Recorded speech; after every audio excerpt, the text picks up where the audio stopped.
Imagine a ruler so feared that even whispering against him could cost you not only your life, but your body being torn apart by wild beasts. Sultan Mahmud of Ghazni, the man who carved out one of the richest empires of the medieval world, didn't just conquer with armies. He conquered with terror, and at the very center of that terror was his infamous lion pit. Mahmud ruled in the early 11th century, from the mountains of Persia to the plains of India. He was brilliant, ambitious, and ruthless. He looted temples, filled his treasury with unimaginable wealth, and built palaces that glittered with gold, but power alone wasn't enough for him. He wanted loyalty that came not from love but from fear, and fear, he discovered, had a sound. It was the roar of lions.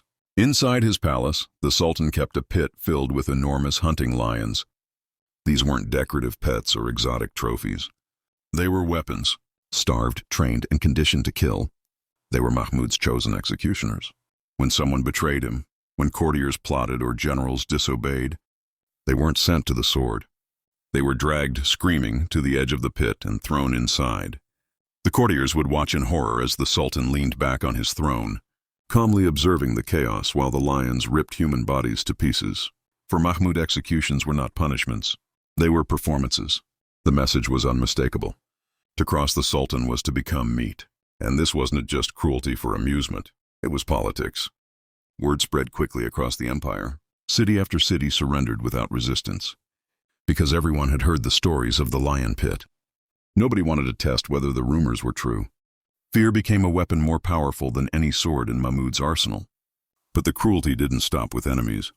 Mahmud used the lions against his own allies as well. Generals who had served him loyally, nobles who had dined at his table. If they showed even the slightest sign of disloyalty, they too were cast into the pit. It wasn't about justice. It was about showing that no one, no matter how close, was ever safe. By feeding allies to lions, Mahmud reminded everyone that his throne was untouchable, his word unquestionable, and his wrath inescapable. When the Sultan died in 1030, his empire stretched wider than that of any ruler before him in the region. But wealth fades, palaces crumble.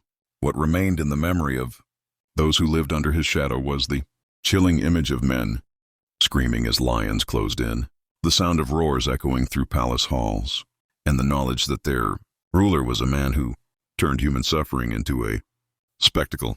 Mahmud of Ghazni is remembered as both a brilliant conqueror and a ruthless tyrant, but perhaps his darkest legacy is the reminder of how absolute power can transform justice into theater and rulers into monsters.